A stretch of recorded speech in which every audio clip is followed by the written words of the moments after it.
नमस्कार साथियों, मैं गोविंद वाल्वे आपका हार्दिक स्वागत करता हूं। और कुछ साथी जो नए जुड़े हैं उनके लिए विशेष तौर से मैं बता दूं कि हम राजस्थान के भूगोल की सीरीज़ चला रहे हैं और आप सारे वीडियोस प्लेलिस्ट में जाकर देख सकते हैं। इस सीरीज के अंतर्गत हम राजस्थान के भूगोल का एक एक पॉइंट बारीकी से अध्ययन कर रहे हैं कंपटीशन के लिहाज से, जिसके अंतर्गत हमने राजस्थान के सामान्य परिचय से लगाकर उसके बाद में भौतिक प्रदेश, राजस्थान के नदी जल तंत्र यानी अफवाह तंत्र और उसके बाद में प्रमुख नहरों के बारे में चर्चा की थी। और हमारा लास्ट वीडियो था वह इंदिरा गांधी नहर परियोजना के बारे में था। शॉर्ट में उसे कहते हैं INGP यानी इंदिरा गांधी नहर परियोजना। पिछले वीडियो में हमने चर्चा की थी कि इंदिरा गांधी नहर क्या है और कहाँ से कहाँ तक है, ये सारी चर्चाएं हमने की थी। देखिए, मैंने आपको बताया था कि इंदिरा गांधी नहर परियोजना की शुरुआत के पीछे मुख्य जो वजह थी वह गंग नहर का निर्माण था। और गंग नहर का भी मैंने वीडियो बना रखा है, आप प्लेलिस्ट में जाकर देख सकते हैं, अलग से बना रखा है। और पहले से मैंने अभी बोर्ड प्रिपेयर कर रखा है ताकि हमारा ज़्यादा समय नष्ट ना हो और बहुत कम समय के अंदर ज़्यादा कंटेंट्स हम ले पाएँ। तो मैंने आपको बताया था कि जो ब्यास नदी और सतलुज नदी के संगम पर एक बांध बनाया गया था और उस बांध का नाम था हरि के बैराज। हरि के बैराज से बीकानेर रियासत के महाराजा शार्दुल सिंह जी के समय एक इंजीनियर थे कंवर सेन, उनकी यह योजना थी कि बीकानेर को सिंचाई और पेयजल प्रदान करवाया जाए। और आगे से आगे ये कारवा बढ़ता गया और आज दिन तक ये कारवा अभी भी जारी है। ठीक है, तो यह फिरोजपुर जिला है पंजाब के अंदर, वहाँ पर व्यास नदी और सतलुज नदी के संगम पर एक बांध बनाया गया जिसे हरि के बैराज कहा जाता है। वहाँ से ये नहर निकाली गई थी, लेफ्ट नहर, जो हनुमानगढ़ के अंदर मसीतावली में आती है और मसीतावली से बीकानेर के सतासर तक और सतासर से श्री मोहनगढ़ तक इस नहर का निर्माण पूर्ण हो चुका है। और इस नहर का निर्माण कैसे कैसे किन किन चरणों में हुआ, ये सारी चर्चाएं हमने पिछले वीडियो के अंतर्गत की थी। और मैंने आपको कहा था कि मैं अगले वीडियो में इस नहर की और भी अन्य विशेषताएं हैं, जैसे कि यहाँ की इस नहर की जो शाखाएं हैं और लिफ्ट नहरें हैं उनके बारे में चर्चा करूँगा। वैसे इस टॉपिक को मैं आपको बता दूं, ये टॉपिक बहुत ही महत्वपूर्ण है राजस्थान की ज्योग्राफी के लिए। कंपटीशन एग्जाम में इस टॉपिक से रिलेटेड सवाल आप मान के चले कि छप गया है आपके एग्जाम में, इसलिए थोड़ा सा सीरियसली और समझदारी के साथ में इस टॉपिक को समझेंगे और सुनेंगे तो शायद आपके कंपटीशन में बेहतर परफॉर्मेंस हो पाएगी। तो चलिए बिना वक्त गंवाए शुरुआत कर लेते हैं। देखिए, इंदिरा गांधी नहर परियोजना में कुल जो है वह 9 शाखाएं हैं और 7 लिफ्ट नहरें हैं। 7 लिफ्ट नहरें हैं और 9 शाखाएं हैं। पहले मैं ये क्लियर कर दूं कि लिफ्ट नहर होती क्या है और शाखाएं क्या होती हैं। देखिए, इंदिरा गांधी जो नहर है, जिसको पहले राजस्थान नहर कहा जाता था, ये नहर जो है वह उत्तर से दक्षिण पश्चिम की ओर बहती है। ठीक है, और इस नहर का जो ढलान वाला भाग है, जहाँ पर ढलान है या जमीन समतल है, ठीक है, वहाँ पर आपको भी पता है कि पानी की एक प्रकृति होती है। अगर ढलान होता है या फिर सीधी ज़मीन होती है तो वहाँ पर पानी को धक्का देने की आवश्यकता नहीं पड़ती। ठीक है, और जहाँ ऊंचाई वाली ज़मीन है, ठीक है, वहाँ पर उस पानी को धक्का देना पड़ता है, लिफ्ट करना पड़ता है। तो ये वाले जो क्षेत्र है, इधर वाला जो इसका बायां क्षेत्र है, ठीक है, वो बायां क्षेत्र जो है वह इंदिरा गांधी नहर का बायां क्षेत्र जो है वह काफ़ी ऊंचा है, इसलिए वहाँ पर तक पानी चढ़ाने के लिए इस पानी को लिफ्ट किया जाता है। ये मैं पहले भी क्लियर कर चुका हूँ वीडियो सीरीज के अंदर जब हम नदी तंत्र पढ़ रहे थे। और जहाँ ढलान वाली ज़मीन है या समतल ज़मीन है वहाँ पर सीधी सीधी जो है इसकी शाखाएं बनाई गई हैं। ठीक है, इस नहर के 2 उद्देश्य हैं। एक तो सिंचाई, ये राजस्थान की सबसे बड़ी सिंचाई परियोजना है, साथ साथ में यहाँ पर पेयजल व्यवस्था भी कुछ हद तक यहाँ से इस नहर से की गई है। तो सबसे पहले देख लेते हैं INGP यानी इंदिरा गांधी नहर परियोजना की शाखाएं। मैं आपको बता दूं, शाखाएं यहाँ पर मैंने ब्लू पेन से बना रखी हैं और लिफ्ट नहरें बना रखी हैं ब्लैक पेन से, ताकि आपको समझने में बड़ी आसानी रहे। 9 शाखाएं हैं, ठीक है, और उन 9 शाखाओं में एक बाएं ओर है और 8 दाएं ओर हैं। कई बार इस तरह से का सवाल भी पूछा जाता है और पूछा गया भी है कि इंदिरा गांधी नहर की 9 शाखाओं में एकमात्र शाखा जो है वह बाईं ओर है, उसका नाम क्या है?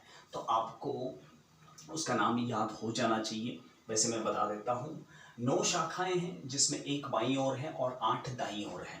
यानी एक शाखा इस तरफ है, ठीक है, पूर्वी हिस्से की तरफ, और बाकी 8 शाखाएं जो है वह ढलान की तरफ है, वह मतलब दाएं ओर है, ठीक है। देखिए, पहली शाखा का नाम है रावतसर शाखा, जो कि हनुमानगढ़ जिले के अंदर है।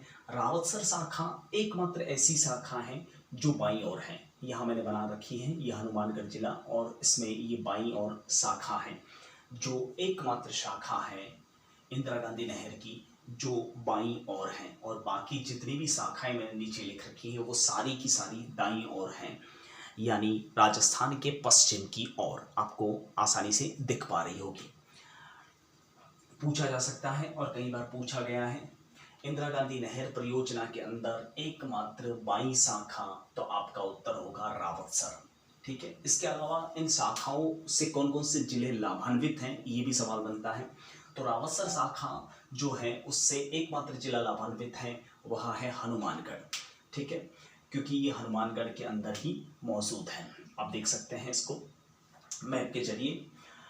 उसके बाद में है सूरतगढ़ शाखा। ये सूरतगढ़ शाखा जो है वह गंगानगर के अंदर है, ये आपके सामने सूरतगढ़ शाखा। और उसके बाद में नेक्स्ट शाखा है अनूपगढ़ शाखा, ये भी जो है वह गंगानगर के अंदर मौजूद है। उसके बाद में है पूगल शाखा। पूगल शाखा जो है वह बीकानेर के अंदर है। देखिए, बीकानेर के अंदर 3 शाखाएं हैं और हनुमानगढ़ गंगानगर के अंदर 2 शाखाएं और हनुमानगढ़ के अंदर 1 शाखा। हनुमानगढ़ के अंदर रावतसर शाखा और सूरतगढ़ और अनूपगढ़ शाखा जो है वह गंगानगर के अंदर है, यानी 2 शाखाएं हैं गंगानगर के अंदर, ठीक है। इसके अलावा पूगल शाखा, दांतोर शाखा और बीरसलपुर जो शाखा है वह, ये 3 शाखाएं हैं, वह बीकानेर के अंदर है। यहाँ पर 1, 2 और 3, जिसमें पूगल, दांतोर और बीरसलपुर शाखा, ये तीनों बीकानेर के अंदर है। इसके अलावा जो नेक्स्ट शाखा है जिसका नाम है चारणवाला शाखा, यह बीकानेर और जैसलमेर दोनों के अंदर है। निकलती है बीकानेर से और जाती है जैसलमेर की ओर, ठीक है। तो जैसलमेर में भी एक तरह से 3 शाखाएं हैं, ठीक है, जिसमें चारणवाला शाखा है जो पूरी तरह से जैसलमेर लाभान्वित होता है। हालांकि स्टार्ट तो होती है बीकानेर से, लेकिन लाभान्वित जिला जो है इसका वह जैसलमेर है। इसके अलावा शहीद बीरबल शाखा जैसलमेर के अंदर और सागरमल गोपा शाखा, ये भी जैसलमेर के अंदर। ये कुल मिला के 8 शाखाएं हैं, 1, 2, 3, 4, 5, 6, 7 और 8 जो दाईं ओर है, और एकमात्र शाखा है रावतसर शाखा जो बाईं ओर है।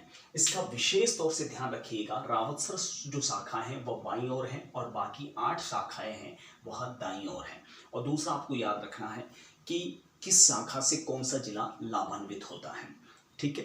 तो ये थी इंदिरा गांधी नहर परियोजना यानी INGP की शाखाएं। अब बात कर लेते हैं जो मैंने ब्लैक कलर में लिख रखी हैं, लिफ्ट नहरें।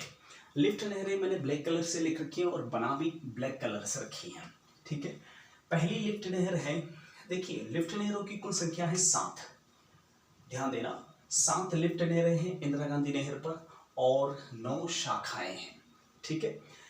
देखिए, लिफ्ट नहरों का प्राचीन नाम कुछ और था और अभी नया नाम कुछ और है। तो प्राचीन नाम और नए नाम में भी कभी कभार अंतर पूछा जाता है और सीधा सीधा ये सवाल मिलान करने से रिलेटेड आता है, और इनसे कौन से जिले लाभान्वित हैं वह भी पूछा जाता है।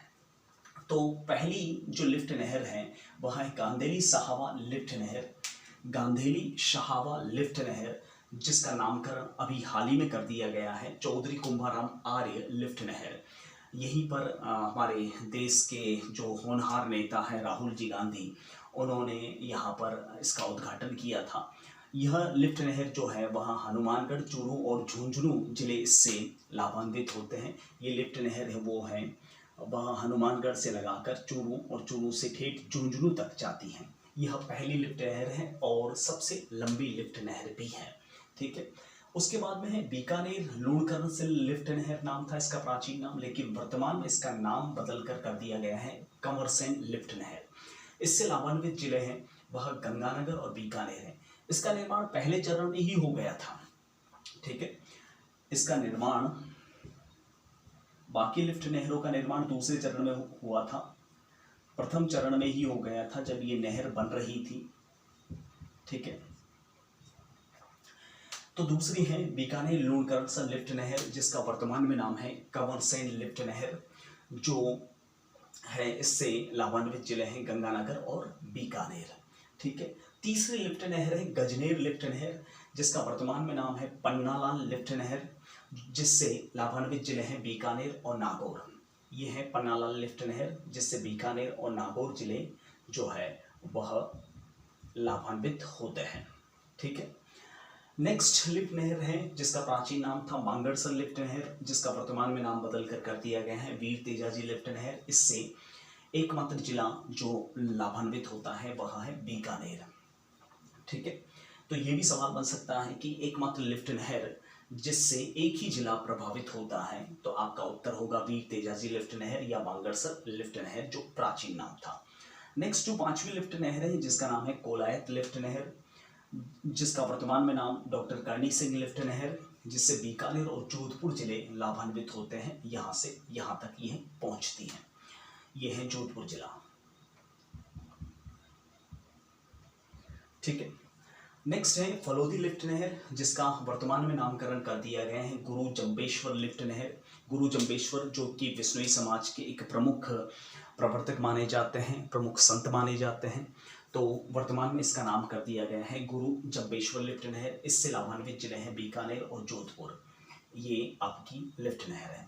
ठीक है, उसके बाद में है पोखरण लिफ्ट नहर, जिसका वर्तमान में नामकरण कर दिया गया है जयनारायण व्यास लिफ्ट नहर। ठीक है, यह जैसलमेर से शुरू होती हैं। लाभान्वित जिले जो है वह जैसलमेर और जोधपुर दोनों हैं। ठीक है, तो ये है टोटल 7 लिफ्ट नहरें और ये 9 शाखाएं इंदिरा गांधी नहर की। थोड़ा ध्यान से देख लीजिएगा और हो सके तो इसका स्क्रीनशॉट बना के अपने मोबाइल में हमेशा सेव रखिएगा, क्योंकि बहुत ही महत्वपूर्ण कंटेंट मैंने आपको दिया है यहाँ पर।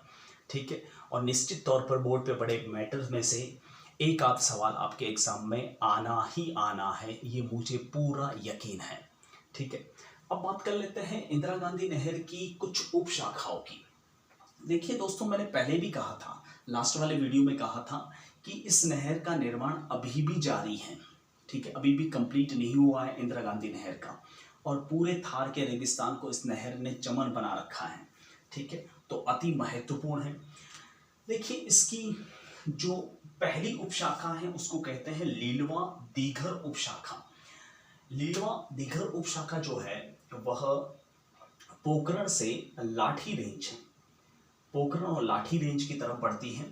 ठीक है, जो इसकी पहली उपशाखा है, जो लाठी सीरीज के अंदर, लाठी रेंज के अंदर सिंचाई का एक प्रमुख साधन भी है। और दूसरी उपशाखा का नाम है बाबा रामदेव उपशाखा। बाबा रामदेव उपशाखा जो है वह मोहनगढ़ से बाड़मेर के गडरा रोड तक जाती है, जिसका निर्माण अभी जारी है।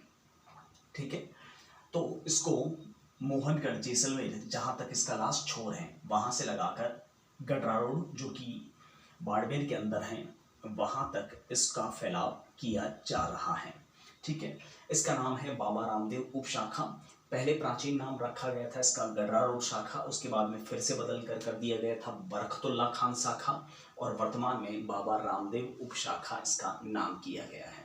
बाबा रामदेव पतंजलि वाले नहीं, जो रूणीचे वाले बाबा रामदेव, बाबा राम सपीर हैं, उनके नाम पर किया गया है। ठीक है, इसके अलावा इंदिरा गांधी नहर से कुछ पेयजल परियोजनाएं भी हैं जो पीने के योग्य पानी से संबंधित हैं, तो थोड़ा उस पर भी ध्यान दीजिएगा। एक पेयजल परियोजना है जिसका नाम है आपणी योजना। ये आपणी योजना जो है वह कुंभाराम लिफ्ट नहर पर तैयार की गई है। पेयजल परियोजना भी है, ध्यान रखना, ये सिर्फ सिंचाई परियोजना नहीं है, यह पेयजल परियोजना के रूप में भी विकसित की जा रही है।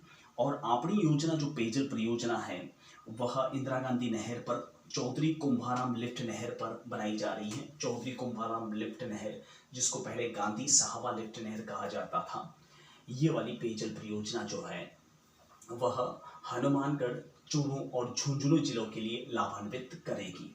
यह एक पेयजल परियोजना भी है और सिंचाई परियोजना भी है, चौधरी कुंभाराम आर्य लिफ्ट परियोजना।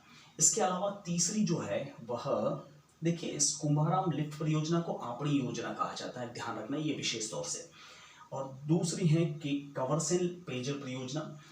ये कंवरसेन पेयजल परियोजना जो है वह सिर्फ और सिर्फ बीकानेर के लिए बनाई गई है, बीकानेर के लिए तैयार की गई है, जो प्रथम चरण में ही मैंने कहा था, ये इसका निर्माण कार्य पूर्ण हो चुका था। ये पेयजल परियोजना है दूसरी। और तीसरी है राजीव गांधी पेयजल परियोजना, जो गुरु जम्बेश्वर लिफ्ट नहर पर बनाई गई है। गुरु जम्बेश्वर लिफ्ट नहर पर जो बनाई गई है वह है एक पेयजल परियोजना। तो ये एक और ये दूसरी और एक तीसरी, ये 3 पेयजल परियोजना है वह इंदिरा गांधी नहर पर बनाई गई है। पहली पेयजल परियोजना को आपणी योजना कहा जाता है, दूसरी को कंवरसेन पेयजल परियोजना और तीसरी राजीव गांधी पेयजल परियोजना, जो कि जोधपुर के लिए तैयार की गई है। तो दोस्तों, कैसा लगा ये वीडियो, जरूर फीडबैक दीजिएगा और बताइएगा। फिलहाल मैं आपसे विदा लेना चाहूँगा। आज के वीडियो में इतना ही, मिलते हैं आपको अगले वीडियो में, तब तक के लिए जय Hind, Vande Mataram, thank you, bye.